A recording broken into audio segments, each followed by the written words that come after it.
Hey guys, in this video, I'll show you how to fix unprofitable ads on Facebook. So this is one of our ad accounts. You can see here we spent $200,000 in the last 30 days. We generated $717,000 back in sales. And our break-even ROAS here is about 1.4, which means we're extremely profitable with this business. And for those of you who don't know me, my name is Fedotoff. In the last 8 years, I've been in e-commerce. I generated over $100 million in sales. And I'm here to share my experience, my mistakes, the major learnings I have in the process, so you guys can benefit from those. Please make sure to subscribe to my channel, like this video for the algorithm, and let's get into it. All right, so here's how to fix unprofitable ads in 2024. This is full step-by-step tutorial, and it will allow you to scale consistently, freely, and profitably. So number one thing when we're looking at our ads and they're not as profitable as we want them to be, we're looking at our metrics and we're looking at how good our creatives are. So this is creative optimization chart, kindly shared by Siba Consulting. And so what you can see here is different metrics that you need to look for in order to optimize your ads performance. Some of those metrics are hook rate. So hook rate is 3-second video plays divided by impressions. So let's say you show your ads to 1,000 people. How many of those people will stop scrolling and start looking at your ads? So you can see here, you can set it up as a custom metric in your ads manager. It's 3-second video plays divided by impressions. So here you're looking to achieve 25 to 30% plus. The higher, the better,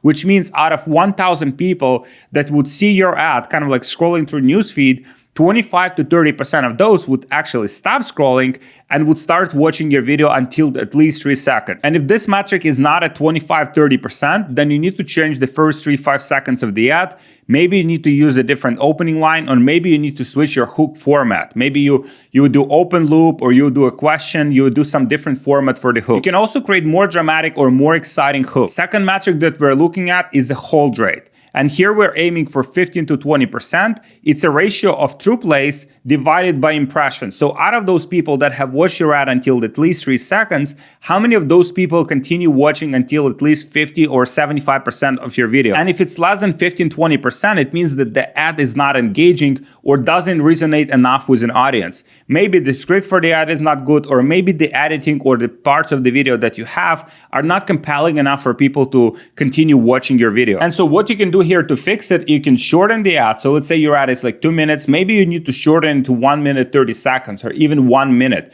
Kind of like cut the most important parts, put them together, and make the ad shorter. You can also include smiling faces and good eye contact. You can remove fluff or filler sections from the ad. So you can review the whole ad. You can review the average duration of watching time for your ad. And you can remove certain sections from the ad that don't necessarily contribute to selling your product. You can also focus on highlighting the benefits of the product early on so people know exactly what this ad is about. You can also show more footage of the product in use, kind of like show product in different settings.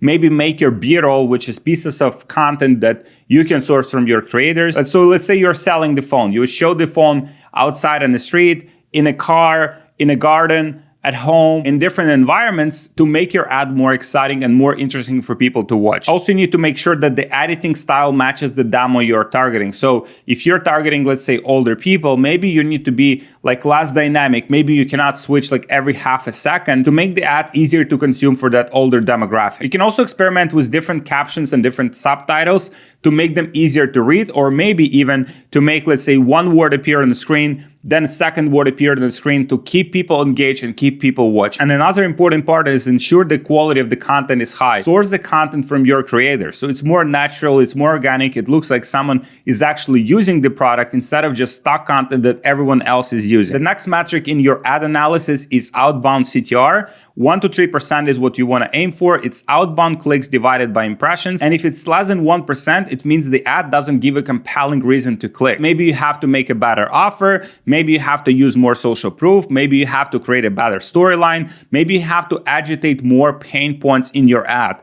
to speak directly to your demographic. Now we're switching to the funnel metrics. And on the funnel side, we want to aim for at least 3% conversion rate. This is website purchases divided by link clicks. And if it's not at 3%, maybe the ad and landing page combination is not converting well. Maybe in your ad, you're talking about back pain, and then people go to the landing page and it's talking about knee pain, or it's talking about maybe more generic pain. It's not very congruent with your ad, so now people are confused. Here to fix your conversion rate, you want to test new formats of landing pages. You want to A/B test elements of your landing pages. You can also do heat map split testing. You can increase your page load speed and simplify the CTA at the end of your ad. You can just say, click to buy now.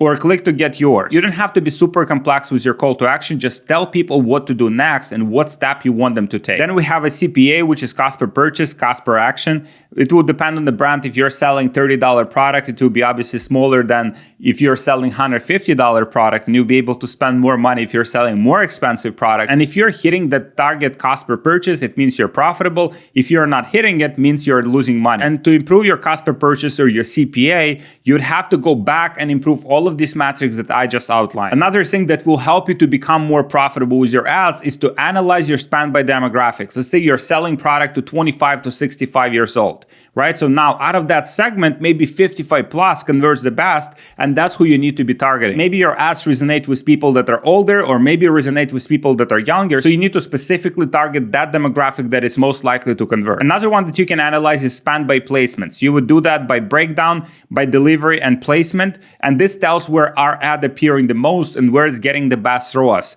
Maybe it's converting the best on Reels. Maybe it's converting best on Instagram or Facebook. So now you can experiment with putting your ads only on platforms and only in placements that convert the best for you. And the last one here is landing page view rate. It means out of 100 people that go to your website, how many of them actually land on the website and wait for the whole website to load? And if you're hitting here less than 70%, it means maybe your website is loading for too long. So maybe you have to improve your loading speed in order to get more people to actually go through your website and see the whole offer that you have. Another document that I want to share with you is the Scriptwriting Checklist. This is literally the whole process for creating better ads. And it starts with the research. You have to understand who you're selling your product to. Maybe you're selling to grandmas, maybe you're selling to parents, and each persona will have a different solution for the same product. So once you identify that persona, once you identify the angle that you want to use, you want to find the psychological triggers. And if we're using iPhone as an example that we want to sell to grandmas, then we can talk about an empty house without pictures of their kids. Or if we are selling it to parents, then we'll talk about how scary it is not knowing where their kids are and if they're safe, and that causes a lot of emotion. And once we have that emotion, then we can plug our product into it, and that's how we can sell. With teenagers, we can talk about feeling left out of the social circle, missing local parties, and create FOMO. It's like everyone has the iPhone, now you gotta have it too. And if we're selling to college professors, then we can talk about frustration of managing multiple tasks, losing valuable teaching time, not using AI and different technologies to speed up the process and kind of catch up with time. Then out of those, we want to pick up 3 to 5 value propositions. Let's say if we're talking iPhones for grandmas, we can talk about great camera quality for capturing precious moments, right? It's very nice words, very nice kind of like emotional language that we can use. We can talk about easy sharing of photos and videos with the family. We can talk about user-friendly interface, even for non-tech savvy users. For parents, we can talk about organizational tools for managing family schedules. We can talk about location sharing features for children's safety. We can talk about parental controls to monitor and manage children's phone usage, what apps they're using, how they're communicating with their friends, what they're saying, who they're messaging, like all of that stuff we can sell to parents. For teenagers, it could be seamless communication with friends, access to music, games, and entertainment, social media integration for staying connected and relevant. For college professors, it could be productivity apps for managing tasks and schedules, educational tools and apps for teaching, or reliable performance for multitasking and research. Then based on that, we developed the script framework. So one of the examples here is an ad from the company called Quip. First of all, we're giving a promise. Then we're introducing product. Then we're introducing features and benefits. Then we educate them how to use the product. And then we have a CTA. Let's watch this ad right now. My must-know travel tip for feel-good teeth. It makes traveling easy with their rechargeable water flosser lasting up to 8 weeks and the rechargeable toothbrush lasting up to 3 months. The toothbrush has a replaceable brush head and a multi-use travel cover. If you're tight on space, don't worry. Quip has your back with this sleek and stylish compact travel case. It fits your rechargeable toothbrush, your refillable floss, your water flosser, and last but not least, your Quip's toothpaste, which they offer 3-month refills for.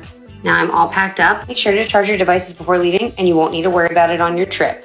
You can find them in Walmart or Target or on quip.com to purchase. 5 seconds, the whole story told. And I use a tool called Get Hooked to have all of these ads saved in one place. It literally has 3.6 million ads in its library, and it's updated every single day. So every single day it scrapes all of the best brands, all of the best ads, and it puts them together in one library that you can easily share with anyone on your team. maybe with your friends or anyone who's in e-commerce if you want to help them. Another ad that we'll review follows slightly different structure. It has social proof, then calling out audience, then product info, kind of like selling on a more logical level, then benefits, objection handling, outcomes, extra incentives, and CTA. Let's watch this ad right now. This feels so good. It's like going to a salon and getting a scalp massage. If you're like me and you've been struggling with hair thinning and hair fall, you need to check this out. This massages your scalp to stimulate blood flow, and it allows your hair follicles to receive more oxygen, more nutrients, and that promotes hair growth. Your hair is thicker, longer, more lush. It also emits red light, which helps with inflammation, redness to the scalp. I was surprised that this does not tangle my hair. Since I've been using this, my hair fall in the shower has almost completely stopped. My hair has grown back so much quicker. It's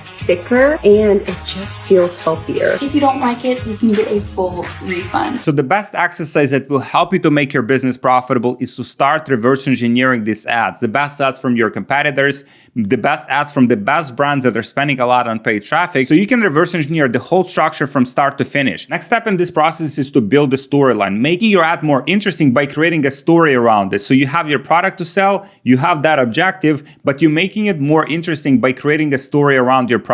And here's how to do it. I was constantly hungry and exhausted, always running on empty, not sleeping well, and on the verge of burnout. I visited to my doctor when I learned that I was nutrient deficient and that these deficiencies could be causing my fatigue. That's when I went on a hunt for a complete multivitamin and found First Day. It's a gummy multi that had tons of amazing reviews and was designed for women to fight fatigue. In just 2 gummies, you get the exact nutrients you need to stay energized. I love how good they taste and how easy they are to fit in my routine. It's been 3 months since I started taking them, And I finally feel like my So kind of like before and after, right? At the beginning, she was struggling. She had a lot of stress. She had anxiety. She didn't feel like very energized. And here, just in 20 seconds, literally the whole story is told. She's more energized, she's exercising more. So kind of like the whole transformation process just in a few seconds. Very cool ad, only 33 seconds, amazing storytelling here. And if you start reverse engineering it, it has a lot of direct response elements here. For example, it has the unique mechanism of the problem that she's experienced, which is that she was nutrient deficient. So all of those things are caused by nutrient deficiency. Then we have a great storytelling. She was showing how she felt with visuals, rather than just telling people how she felt. It's more powerful because it's very dynamic and people comprehend the information from visuals a lot better than they are just from text. Then we have some social proof. We have reviews from customers, which every brand has, so you can easily demonstrate that. We have decreased perceived effort. She just says 2 vitamins a day. That's it. 2 vitamins a day and they feel amazing and they taste amazing. Then we have some extra benefits on top of that, which is the product tastes good and also fits into her routine, which is very cool. Just grab it and you're good to go. And then at the end, as I showed you, she was selling her transformation from fatigued and burned out to feeling like herself again in just 3 months. So you can see how you can turn like a regular ad, standard product that you're selling into an amazing story that will resonate with people and can be told in a very interesting manner. And the last thing that you can do to make your ads even more powerful is to add in spicy details. For example, instead of saying I'm a busy mom, you can say I'm a busy mom of 2 and my mind is always racing 1,000 miles per hour. Instead of saying my stomach hurt, you can say my stomach hurt as if Mike Tyson kept repeatedly punching me in the stomach. And instead of saying I felt weak, you can say I couldn't even walk across the kitchen without feeling tired. Adding in details is a much better way to show your story instead of telling your story. So now you analyze your data using creative optimization chart. You also refine your scripts using my script writing checklist that I just shared with you. So now you're in a much better position to be on the advertising side. And you can comment creative below so I can send you SOP on how to create winning video ads. So now as we optimize our creatives, we optimize on the ad side, we're within the KPIs that we have there. Now we can switch to the funnel side. And one of the things to understand is that you need both ads and funnel to be optimized or else it will not work. So for example, if you have tremendous metrics on your ads, click-through rate is good, cost per click is good, but then your website and your funnel is not structured properly, it simply won't be profitable or won't be as profitable as you want it to be. So the best high converting structure that I found for funnels is pre-sale page, which is usually an article. Then we have sales page, order page, first upsell, second upsell, and then thank you page. I also have this great document, which is even more advanced with all of the upsells and downsell structures that you can replicate for yourself. You can get this document if you just comment upsells below. And also at any given point, I'm making sure that I'm following my Facebook ads KPIs. I have this great cheat sheet that I can share with you. Just comment KPI below so I can send it over. And pretty much it shows you all of these main metrics that you should be optimizing for, whether it's on the ad side or on the funnel side. Literally has all of the examples inside of the ad account. It has all of these things to keep in mind, all of your break-even costs, like everything that you need to keep in mind in order to be more profitable with your ads. So just comment KPI below and I'll send it over. So I want to show you the shitty funnel. This is how most people are advertising on Facebook. And that's exactly the reason why they're not making enough money, enough profit, and they're not able to scale their businesses. So we start with a Facebook ad. Then most people take that traffic to the Shopify product page. Then maybe they have some quantity discount for people to buy 2 or 3 or 4 items. Then they have cart, then they have checkout, and that's it. That's the last page. Success, nothing else. If there's order confirmation, thank you for your order, bye-bye. And some people might try upsells here and there, or they might have an upsell on the order confirmation page. But these are very little tweaks, and you're adding bells and whistles on a broken funnel. So I want to show you the godly funnel. This is something that will allow you to make a lot more money, will allow you to scale your business, will allow you to be a lot more profitable. And this is how it's structured. So from the Facebook ad, you take traffic to the pre-sale page. From there, you take traffic to the sales page. Even if you just do this and you pre-sell your customers more on the product that you're selling, you probably get about 50% increase in conversion rate. And then for each of those, you would have exit intent email series. So you integrate a specific email sequence for people that abandoned your website from these specific pages. Then you have the order form. You would add the quantity booster to get people to buy more products from you. You have the order bump to further increase the average order value. And you also have upsell email series. From there, you would take traffic to upsell 1, upsell 2. If people won't be taking upsell 1, they'll be redirected to downsell 1. So let's say you're offering